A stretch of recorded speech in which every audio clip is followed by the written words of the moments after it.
तो इस लेक्चर में हम थियरी कवर अप करेंगे। तो थियरी में सबसे पहला टॉपिक है टोकन्स। टोकन्स मतलब क्या?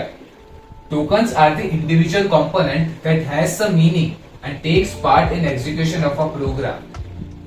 तो एक एग्जांपल लेके आपको सिखाता हूं। यहाँ पे मैंने लिख दिया इफ। तो अब इसका मीनिंग क्या है? इफ एक इंडिविजुअल कंपोनेंट है और उसका एक स्पेशल मीनिंग है। इफ का मीनिंग क्या है कि कोई decision making process carry out कर and takes part in execution of a programme. अच्छा, ये इफ स्टेटमेंट है, ये एक्टिव कब होगी? जब कंपाइलर रन करता। कंपाइलर यहाँ पे इफ स्टेटमेंट पे आया तो उसको पता चल जाएगा कि उसको एक decision making process carry out करना। अच्छा, एक दूसरा एग्जांपल लेके सिखाता हूँ। यहाँ पे मैंने लिख दिया INT। तो कंपाइलर जब INT पे आएगा तो उसको पता चल जाएगा कि INT एक इंटीजर डेटा टाइप है। तो अब आगे लिख देता हूं मैं एक। तो कंपाइलर को क्या पता चला कि INT एक डेटा टाइप है और उसका वेरिएबल का नाम है A। मतलब A एक आइडेंटिफायर है। आइडेंटिफायर मतलब वेरिएबल। ठीक है, तो आगे बढ़ते हैं। यहाँ पे लिख देता हूं मैं इज इक्वल्स टू। तो कंपाइलर को पता चल गया कि A के अंदर कुछ हमको स्टोर करवाना है। यहाँ पे लिख दिया मैंने 5। तो कंपाइलर को पता चला कि 5 A के अंदर स्टोर करवाना। यहाँ पे मैं लिख देता हूँ इनटू की साइन। तो उसको पता क्या चला कंपाइलर को कि 5 और किसी एक नंबर को मल्टीप्लाई करवाना। यहाँ पे लिख देता हूँ 10। तो कंपाइलर को क्या पता चला कि 5 इंटू 10 करके A के अंदर स्टोर करवाना, मतलब 50 A के अंदर स्टोर करवाना। तो यहाँ पे लिख देता हूँ सेमीकोलन। यहाँ पे लिख देना सेमीकोलन। तो कंपाइलर को पता चल जाएगा कि ये जो स्टेटमेंट है वो स्टॉप होगी। अच्छा, तो INT एक डेटा टाइप है, A एक डेटा टाइप है, is equals to data type है, 5 एक डेटा टाइप है, इनटू डेटा टाइप है एंड इवन सेमीकोलन पे एक डेटा टाइप है। मतलब आप कुछ भी लिखते हो एडिटर में, सब एक टोकन है और टोकन के अलग अलग टाइप्स होते हैं। देखो, ये INT ये एक डेटा टाइप है। ए क्या है? आइडेंटिफायर या फिर वेरिएबल। इज इक्वल्स टू क्या है? एक असाइनमेंट है। मतलब इन शॉर्ट सब चीज की एक पर्टिकुलर मीनिंग होती है और वो कंपाइलर जब रन होता तब एक्टिव होता है। देखो, INT का क्या मीनिंग है कि इंटीजर टाइप है। क्या इंटीजर टाइप है? A। मतलब A का एक A वेरिएबल है, उसका नाम है A। अब इज इक्वल्स टू का मीनिंग है कि स्टोर करवाना। 5 का मीनिंग है, अच्छा हाँ, 5 इंटू 10। अब इंटू मल्टीप्लीकेशन, उसका भी एक मीनिंग है और सेमीकोलन का भी एक डिफरेंट मीनिंग है। तो इन शॉर्ट सब टोकन के एक मीनिंग होता है और वो प्रोग्राम के कंपाइलेशन टाइम पे एक्टिव रहता है। अच्छा, अब टोकन्स के अलग अलग टाइप्स होता है। सबसे पहला टाइप है लिटरल्स।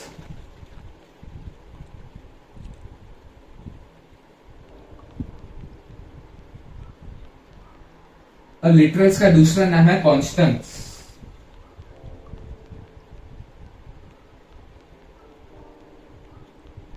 अच्छा, लिटरल्स और कॉन्स्टेंट्स मतलब क्या? देखो, हम जब नंबर लिखते हैं, अच्छा बेसिक से एक्सप्लेन करता हूं कि लिटरल्स मतलब कोई भी नंबर, जैसे कि 5, 1, 0.1, 2 या फिर कोई कैरेक्टर,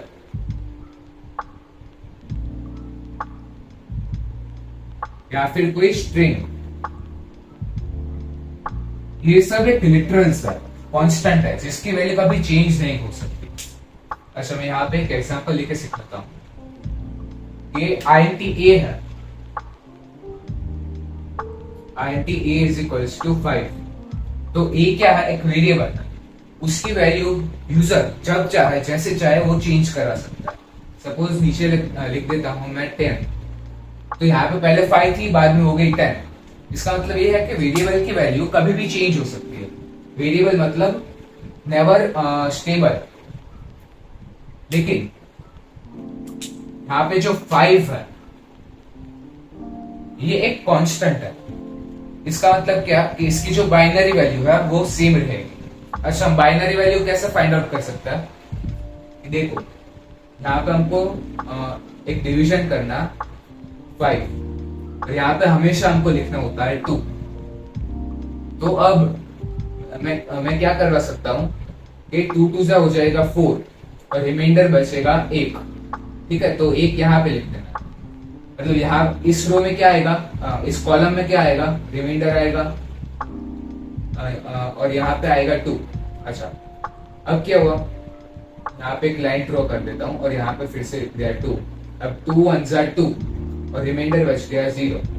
अब हमको क्या करना है, यहाँ पे जाना है, बाद में रिमाइंडर की रो पे जाना है। मतलब 1 को काउंट करना है, 0 को काउंट करना है और 1 को काउंट करना है फिर से। तो इसकी बाइनरी वैल्यू आ गई 1 0 1। ठीक है, यहाँ पे जाना है, फिर ऊपर नहीं जाना है, साइड पे जाना है और ऊपर चले जाना, मतलब 1 0 1। अच्छा, 6 से ट्राई करता है।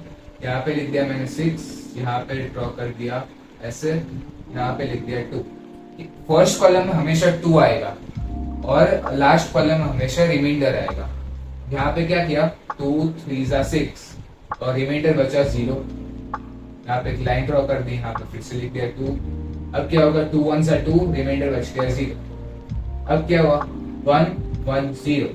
ठीक है, नीचे जो लास्ट रो है वहां से ऊपर जाना है हमको, तो 1 1 0। समझ में, 1 1 0, ऐसा हमको बाइनरी वैल्यू फाइंड आउट करना।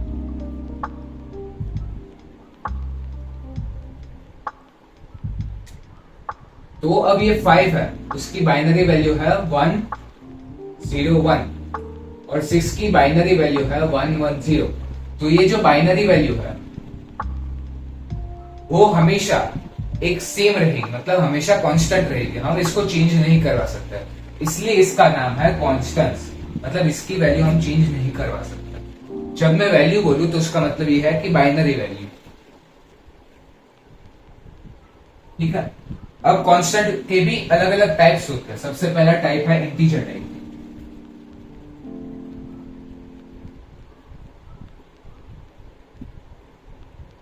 इंटीजर टाइप, इसको हम लिखते हैं आईएनटी करके।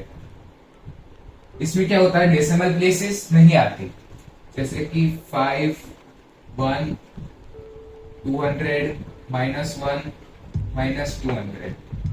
ठीक है, और दूसरा क्या है, रियल लिटरल्स। अब इसमें हम फ्लोट यूज करते हैं, फ्लोट या फिर डबल।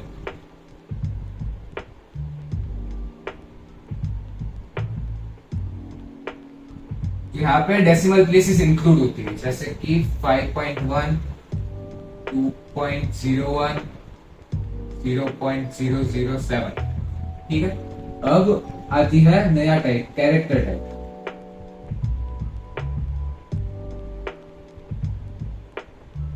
इसको हम लिखते हैं 4 करके, CHAR। कैरेक्टर को हम हमेशा सिंगल कोटेशन मार्क के अंदर डिफाइन करते हैं, जैसे कि कोटेशन मार्क के अंदर ए सैड ओ एक्सेट्रा एक्सेट्रा। अब और एक टाइप है स्ट्रिंग। इसको हम स्ट्रिंग करके लिखते हैं, ये हमेशा डबल कोटेशन मार्क के अंदर डिफाइन होता है, जैसे कि हेलो हाय एक्सेट्रा। ठीक है, तो लिटरल्स है, लिटरल्स मतलब कांस्टेंट जिसकी वैल्यू कभी चेंज नहीं हो सकती। उसके टोटल 1 2 3 4 टाइप्स है, इंटीजर टाइप, फ्लोट और डबल, कैरेक्टर टाइप और स्ट्रिंग। हम अलग अलग हमारी अलग अलग रिक्वायरमेंट्स होती है, उसके हिसाब से हमको यूज करना होता है। जैसे कि सपोज मुझको डेसिमल प्लेस नहीं चाहिए तो मुझको लिखना होगा इंटीजर, अगर डेसिमल चाहिए तो लिखना होगा फ्लोट या फिर डबल। अगर एक सिंगल कैरेक्टर चाहिए तो हमको लिखना होगा कैरेक्टर। अगर एक से ज्यादा लेटर्स हमको यूज करने तो हमको लिखना होगा स्ट्रिंग। अच्छा, तो अब दूसरा टोकन का टाइप था आइडेंटिफायर्स।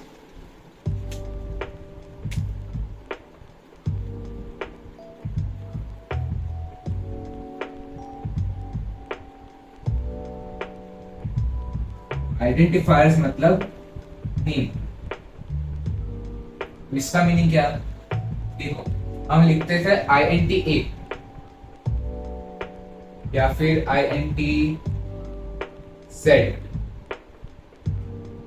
तो ये जो A है वेरिएबल का नाम है। ठीक है, वेरिएबल का नाम मतलब आइडेंटिफायर। इसका मतलब ये है कि ए और जेड दोनों आइडेंटिफायर है।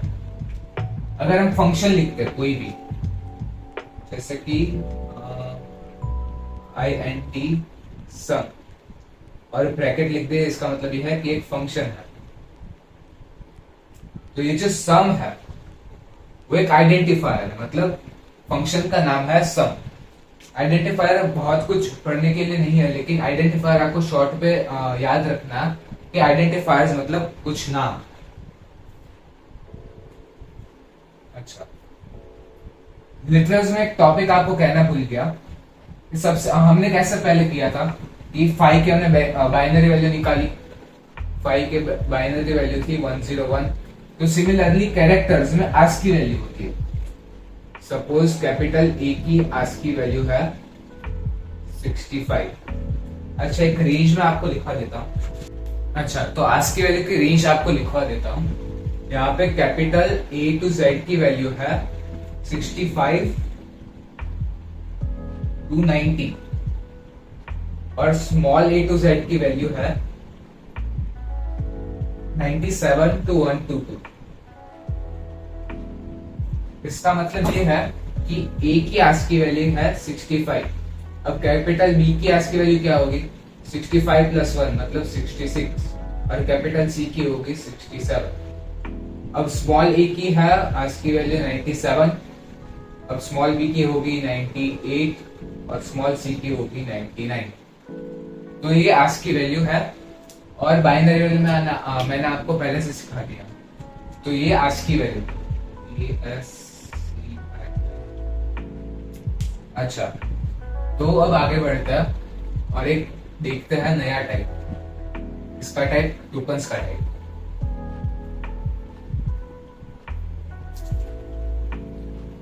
अच्छा, तो एक नया डेटा टाइप हम सीखते हैं, उसका नाम है असाइनमेंट।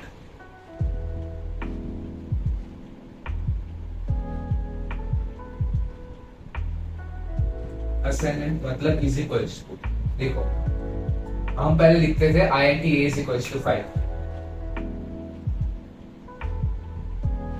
यहाँ पे a का मीनिंग क्या है कि वेरिएबल a के अंदर 5 की वैल्यू स्टोर हुई। अब दूसरी एक चीज है is equals to. Is equals to देखो, पहला है सिंपल इज इक्वल्स टू और दूसरा है is equals to is equals to. ये है असाइनमेंट और ये है रिलेशनल। इसका मतलब ये है कि ये कंपेयर करता है। देखो सपोज यहाँ पर मैंने लिख दिया था int a is equals to 5, तो अगर मैं यहाँ पे लिखूं a इज इक्वल्स टू 5, तो इसका मतलब क्या है कि a और 5 को कंपेयर करेगा। देखो यहाँ पे a के अंदर 5 स्टोर था, इसलिए यहाँ पे लिख देता हूँ 5। तो अब ये क्या हो गई? कंडीशन ट्रू कंडीशन हो गई, मतलब 5 और 5 एक जैसा। अच्छा, सपोज यहाँ पे फिर से लिख देता हूँ a और यहाँ पे लिख देता हूँ मैं 7। इसका मतलब क्या है कि a और 7 को कंपेयर कराएगा, उसके अंदर वैल्यू स्टोर नहीं करवाएगा। यहाँ पे लिख देता हूँ 5। अब क्या होगा? 5 इज इक्वल्स टू 7, मतलब ये हो गया फॉल्स। तो ये एक चीज है is equals to and double is equals to, इसके बीच में बहुत ज्यादा फर्क होता है। ये असाइनमेंट है, ये रिलेशनल है। तो ये जो हम रिलेशनल ऑपरेटर यूज करते हैं आगे जाके आएगा, वो हमेशा इफ कंडीशन में यूज होता है। अच्छा, तो आगे बढ़ता है। फोर्थ टाइप है कीवर्ड्स। कीवर्ड्स मतलब एक स्पेशल टोकन जिसका एक अलग से मीनिंग होता है, जैसे कि इफ। हम ये जो इफ है हम आइडेंटिफायर्स के रूप में यूज नहीं कर सकते, क्योंकि इफ का एक स्पेशल मीनिंग होता है। Similarly in, mean and double, for etcetera, मतलब ये क्या है? इसकी एक स्पेशल मीनिंग है, इसलिए हम ये कहीं भी यूज नहीं कर सकते। जैसे कि मैं यहाँ पे लिख नहीं सकता int फॉर, तो ये एक एरर आ जाएगा। लेकिन मैं अगर f को कैपिटल कर देता हूँ तो वो एक्सेप्ट करेगा, क्योंकि C केस सेंसिटिव लैंग्वेज है। मतलब FOR और FOR के बीच में एक फर्क, डिस्टिंग्विशन ऑब्जर्व करता है सी लैंग्वेज।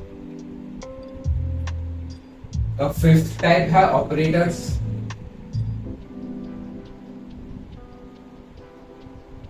ऑपरेटर्स के ऊपर एक अलग से चैप्टर है, लेकिन बेसिक्स में ऑपरेटर 3 टाइप के होता है। एरिथमेटिकल, उसके अंदर सब आ जाता है, addition, subtraction, division and multiplication.